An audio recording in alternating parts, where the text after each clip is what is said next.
सब, I hope अच्छे होंगे फ्रेंड्स। तो एक लाइन बोलना चाहूंगी, अपनी खुद की फेवरेट लाइन बोलना चाहूंगी कि भरोसा करना है तो मेहनत पे कर, भरोसा करना है तो मेहनत पे कर। इन लकीरों से कहाँ कुछ होता है, जिस दिन जब मेहनत रंग लाएगी, जिस दिन मेहनत रंग लाएगी, ये लकीरें तो अपने आप ही चमक जाएंगी। तो फ्रेंड्स, भरोसा करिए अपने आप पे और जो है कर्म करते रहिए। और अगर कृष्ण जी की भाषा में कहें तो फल की इच्छा मत कर, लेकिन ऐसा होता नहीं है फिलहाल आज के युग में, लेकिन फिर भी हम लोग कोशिश तो कर ही सकते हैं, है ना। तो फ्रेंड्स, आज हम बात करने वाले हैं चिपको आंदोलन के जो प्रणेता थे सुंदरलाल बहुगुणा जोशी जी, जिनका आप लोग को पता है कि निधन हो गया है 22 मई को। तो उन्हीं के बारे में हम थोड़ा सा डिटेल में पढ़ेंगे। और फ्रेंड्स, इनसे रिलेटेड क्वेश्चंस तो ऐसे ऑलरेडी आते ही थे, लेकिन अब ऐसा कुछ हो गया है क्योंकि हमने इस महान हस्ती को खो दिया है, तो इससे रिलेटेड में भी क्वेश्चंस और ज्यादा बन सकते हैं आपके एग्जाम के लिए, है ना। तो उसी बारे में हम बात करेंगे। तो चिपको आंदोलन के प्रणेता और पर्यावरणविद सुंदरलाल बहुगुणा का निधन भारत के लिए ही नहीं अपितु दुनिया भर में पर्यावरण के प्रेमियों के लिए एक बड़ा झटका है। आज हमने दुनिया के सबसे बड़े प्रकृति और पर्यावरण के संरक्षक को खो दिया है। और आज 22 मई की बात हो रही है ना। सबसे बड़ी विडंबना यह है कि जिस व्यक्ति ने अपना संपूर्ण जीवन की प्रकृति के जीवन के लिए या उसको बचाने के लिए लगा दिया, उसका जो है उसकी जो मृत्यु का कारण बना है कोरोना, है ना। कोरोना ही बना है उसकी मृत्यु का कारण, मतलब प्रकृति से छेड़छाड़, है ना। नेक्स्ट की अगर हम पॉइंट की बात करें तो 1970 के दशक में जब चिपको आंदोलन जोरों पर था, तो पर्यावरण संरक्षण के जो क्षेत्र के संकेत हमारे देश से दुनिया भर में पहुंचे थे। इस आंदोलन की शुरुआत की अगर हम बात करें तो 1970 के दशक में हुई थी। कब हुई थी? 1970 के दशक में।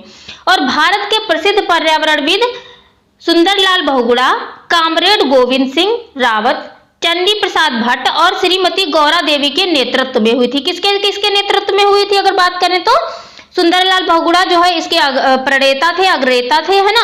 और कामरेड गोविंद सिंह, चंडी प्रसाद भट्ट और श्रीमती गौरा देवी, है ना। अच्छा, इसकी शुरुआत हुई थी उत्तराखंड के चमोली जिले से। नेक्स्ट पे हम बात करेंगे सुंदरलाल बहुगुणा जोशी के, उनके जीवन के बारे में थोड़ा सा फ्रेंड्स जानना हमारा बहुत ज्यादा जरूरी है ना। इतने बड़े महान हस्ती के बारे में जानना तो इम्पोर्टेंट बनता ही है ना। कभी एग्जाम के लिए की दृष्टि से भी देखें तो भी पेपर में पूछ सकता है ना। हमेशा एक बात कहने की कोशिश की कि परिस्थितियों और आर्थिकी को अलग ना करें। हमें लगता है आज अगर हमें लगता है कि प्रकृति का अंधाधुंध दोहन करके अपनी अर्थव्यवस्था को किसी भी ऊंचाई पर पहुंचा सकते हैं, तो हम नीचे से अपनी जमीन को खिसका रहे हैं।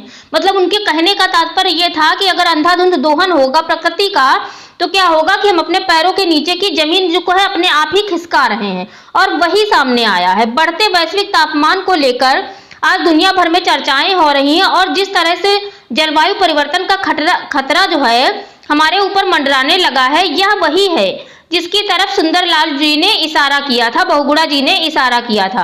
और अगर हम बात करें तो सुंदरलाल जी का व्यक्तित्व जो है बहुत ज्यादा अनूठा था, और ये जो है महात्मा गांधी जी से प्रेरित थे।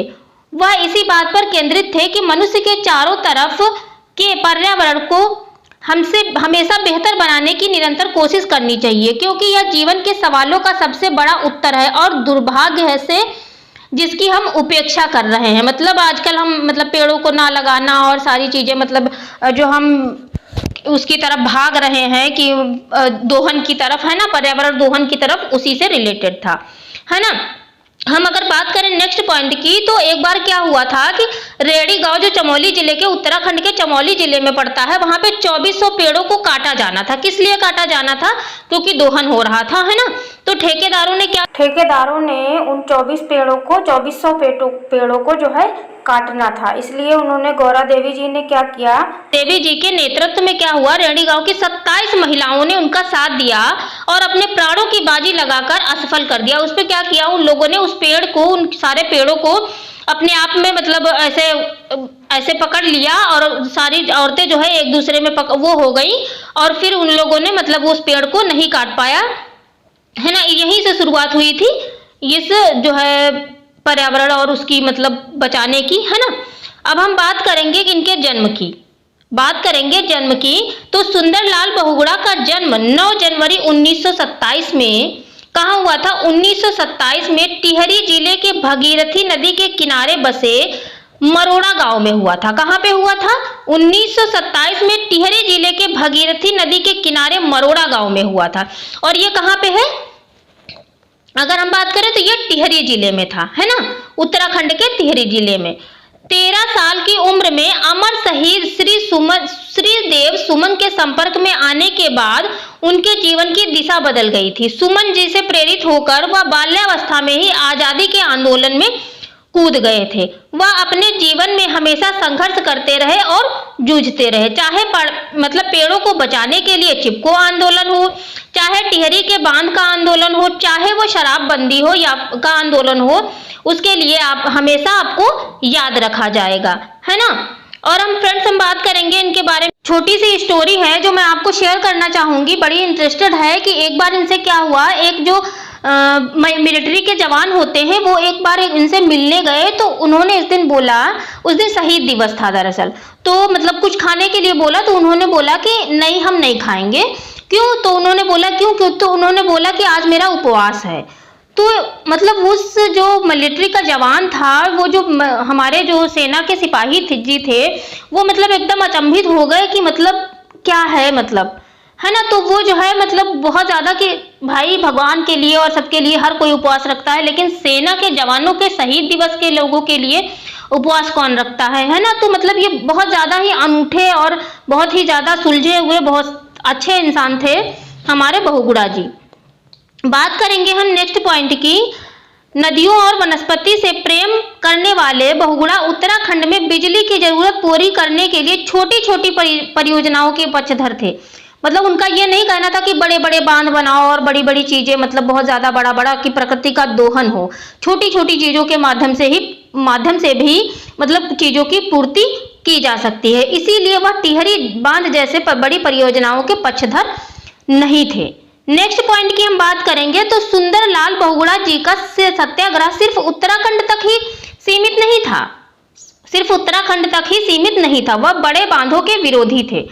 उन्होंने देश के विभिन्न हिस्सों में बड़े बांधों के खिलाफ हुए आंदोलनों में हिस्सा लिया था, उन्हें प्रेरित किया था। 1980 के दशक में मध्य प्रदेश में छत्तीसगढ़ के बस्तर और भोपालपट्टनम में उनसे सटे गढ़चिरौली इंचमपल्ली में प्रस्तावित 2 बड़े बांधों को लेकर आदिवासियों ने क्या किया था? बहुत बड़ा आंदोलन किया था और इसका उन्होंने भी सहयोग किया था। और एक नेक्स्ट पॉइंट है हमारा 9 अप्रैल 1984 को इस मानव बचाओ जंगल बचाओ आंदोलन के तहत हजारों आदिवासी पैदल चलकर गढ़चिरौली मुख्यालय तक पहुंचे थे, जिस पर इन्होंने भी इनका साथ दिया था। बात करेंगे हम नेक्स्ट पॉइंट की, तो आदिवासी नेता लाल श्याम शाह सामाजिक कार्यकर्ता बाबा आमटे के साथ ही इस आंदोलन के नेतृत्व के लिए चिपको आंदोलन एवं प्रवर्तक सुंदरलाल बहुगुणा भी विशेष रूप से वहां उपस्थित थे। टिहरी से करीब 1800 किलोमीटर दूर गढ़चिरौली में उनकी उपस्थिति ने इस आंदोलन में जोश भर दिया था। चिपको आंदोलन को लेकर जब उनसे एक साक्षात्कार में पूछा गया, उनका जब इंटरव्यू हुआ, पूछा गया कि पेड़ों को बचाने का जो मतलब आइडिया है वो कहाँ से आया आपके दिमाग में, है ना। तो उन्होंने जो कुछ कहा वह मतलब एक जैसे नहीं पोएम टाइप में कहा। तो उन्होंने क्या बोला कि क्या है जंगल का उपकार, मिट्टी पानी और बयार। क्या बोला उन्होंने? जंगल का उपकार, मिट्टी पानी और बयार, मिट्टी पानी और बयार जीने का है आधार। इसका अर्थ की अगर हम बात करें तो वनों से हमें शुद्ध मिट्टी, पानी और हवा मिलती है, जो कि हमारे जीवन के लिए बहुत ज्यादा आवश्यक है। उन्होंने बताया था कि चिपको आंदोलन मूलतः पहाड़ की महिलाओं का शुरू किया गया आंदोलन था। अच्छा, मतलब मूलतः अगर हम बात करें तो कहाँ से शुरू किया गया था? अच्छा, ये भी पेपर में पूछ सकता है कि मूलतः कहाँ से शुरू किया गया? तो ये पहाड़ की महिलाओं के द्वारा शुरू किया गया था। और ये महिलाएं नारा क्या लगाती थी? तो ये नारा लगाती थी, लाठी गोली खाएंगे पेड़ बचाएंगे। सुंदरलाल बहुगुणा जोशी जी, इनको वृक्ष मित्र भी कहा जाता था। तो ये बात आप बिल्कुल भी ना भूलें क्या कहा जाता था, वृक्ष मित्र के नाम से ये दुनिया भर में फेमस हुए थे, है ना। और एक बात करें हम अगर, तो इनको जो है इस आंदोलन के लिए 1987 में इस आंदोलन को समयक जीविका राइट लाइवलीहुड अवार्ड से भी सम्मानित किया गया था। कौन सा अवार्ड था, समयक जीविका, है ना, राइट लाइवलीहुड अवार्ड से सम्मानित किया गया था। कब सम्मानित किया गया था, तो 1987 में। ओके फ्रेंड्स, तो आज भले ही इनका पार्थिव शरीर हमारे बीच नहीं है, लेकिन उसके लिए और अपने कामों के लिए ये हमेशा ही जाने जाएंगे हम लोगों के बीच में, और हम लोग का जो भी किया है हम लोग के लिए, और आगे चल के उनके सुझाए गए मार्ग पे चलने की कोशिश करेंगे, और यही होगी शायद हम लोग की सच्ची श्रद्धांजलि उनके लिए। तो फ्रेंड्स, इसी के साथ में आप लोग बताइएगा वीडियो कैसी लगी। मिलेंगे अपने नेक्स्ट वीडियो में, तब तक के लिए bye bye, take care, thanks for watching.